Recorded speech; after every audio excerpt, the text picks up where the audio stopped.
Do you ever hear a song on the radio and a phrase and the lyrics connects with where you are in your life or something that you've been thinking about? This has been happening to me for several weeks. This particular singer's voice is sultry and raspy like a bell. Since I switched back and forth from public radio to B98.5, I don't hear the song very often. And when I do hear it, I would often forget to look at my dashboard to learn the name of the artist or the title of the song. So one night at home, I decided to Google a few of the phrases that I remember. Voices that say that I'm not enough and I will never measure up. And as soon as I hit the enter key, the artist's name appeared, Lauren Daigle, who is an Emmy award-winning singer and songwriter.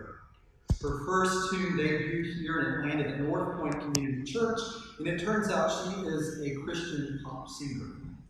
Beneath her name appeared a YouTube clip, and I was astonished to see that it had been viewed more than 141 million times. 141 million. I'm increasing that number every time I go to it and listen to it over and over again. She sings these words. I keep fighting voices in my head that say I'm not enough. Every single lie that tells me I will never measure up. Am I more than just the sum of every high and every low? Remember me once again, just who I am, because I need to know. You say that I am loved when I can't feel a thing.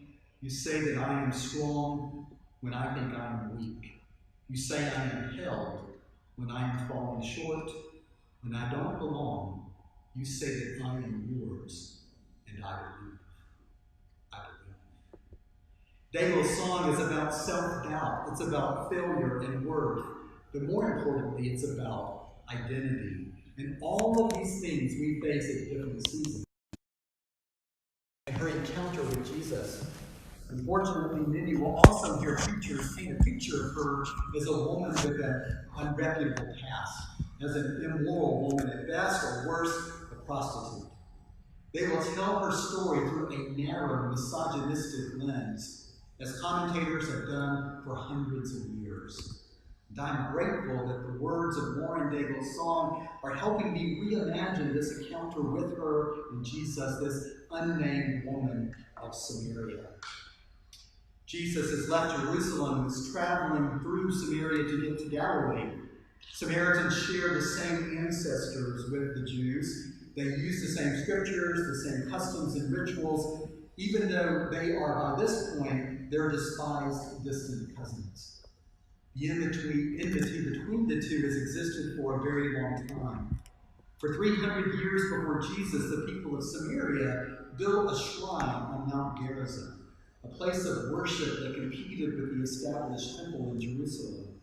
And although that shrine had long been destroyed, Samaritans continued to be reviewed with contempt by their Jewish neighbors. So Jesus arrives at the town of Sychar, weary from his travels. He sits down by the well as the disciples go in search of food. The woman arrives to draw water, and seeing Jesus, he asks her for a drink, and that catches her off guard. She knows all the social distinctions of her culture. Jews and Samaritans never share anything in common, especially a drinking vessel. And men and women don't interact. As a woman, she knows her place, she knows her limitations. She's viewed as less in every way imaginable. She is, by and large, invisible. Disregarding these cultural norms, Jesus asks her for a drink. He sees her. He engages with her.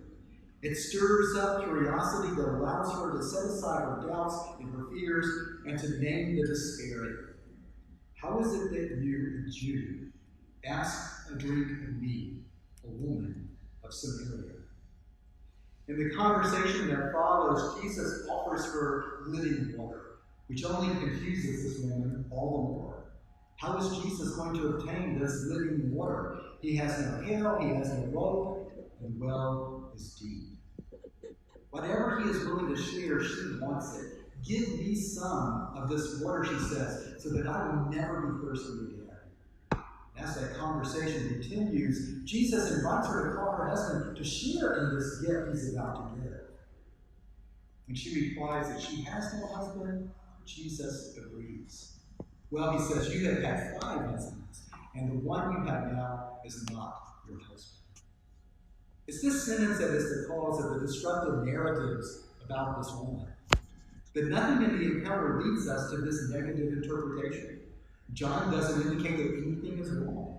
Throughout the entire encounter, Jesus never mentions the word sin once, and he never asks this woman to repent.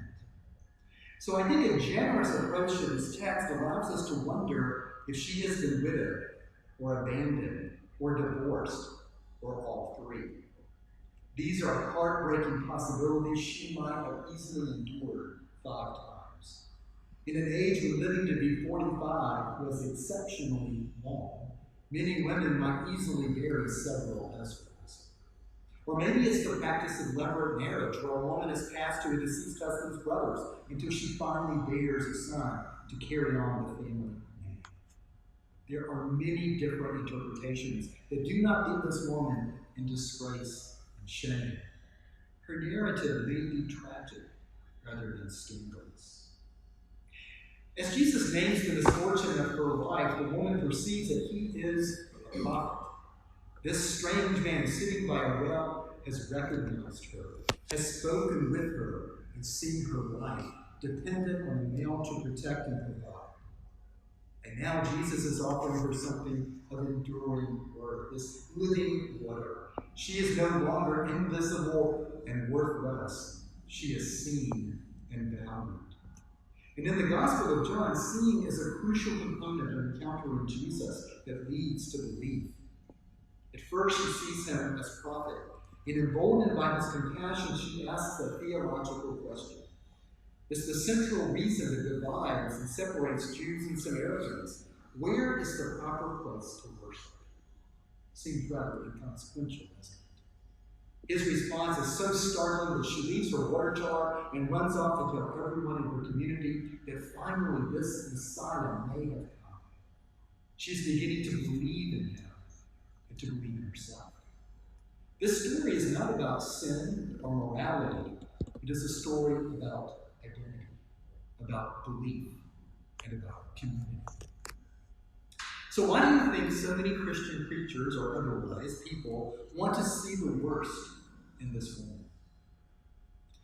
It seems that misogyny cannot be the only thing at play here. According to all 4 gospel writers, women were the primary supporters of Jesus' ministry. Women stood beneath the cross as Jesus was dying when the disciples had all fled in fear. Women were at the tomb to care for his body and became the first to proclaim his resurrection. So it can't just be about gender. Maybe this woman's character is challenging because too many Christians want to make our religion about morality rather than receiving a new identity. The story is not about sin and forgiveness, about immorality and repentance. It's a story about coming to believe. It's about a woman's transformation as she moves from seeing Jesus as a foreigner to a prophet, to Messiah. And as she does this, she finds her identity. She is a person of dignity and worth. Because Jesus sees her and she sees Jesus, she becomes the first person in John's Gospel to tell the good news about who Jesus might be. This story is not then about failures, but about the power of love to bring transformation.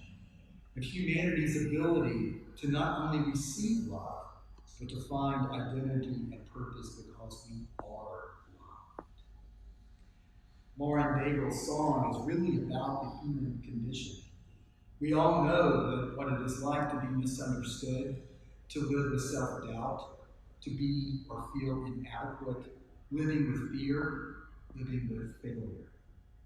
Jesus comes to see us in all our brokenness, and seeing us gives us the ability to believe that we can be more than all the sum of our highs and the sum of our lows, that we are invaluable because we are loved. This Lent, we might dig deeper into our identity as disciples. knowing that we are seen and that we see Jesus all around us, in every person who's part of our community, in the scriptures and the sacraments, in our prayers. As followers of Jesus, let's not give in to fear. Let us lift each other up to be Jesus' presence in the times of fear and isolation. This is our identity and our purpose, always remembering that we are beloved. You say I am loved when I can't feel a thing. You say I am strong when I think I am weak. You say I am held when I am falling short. When I don't belong, you say that I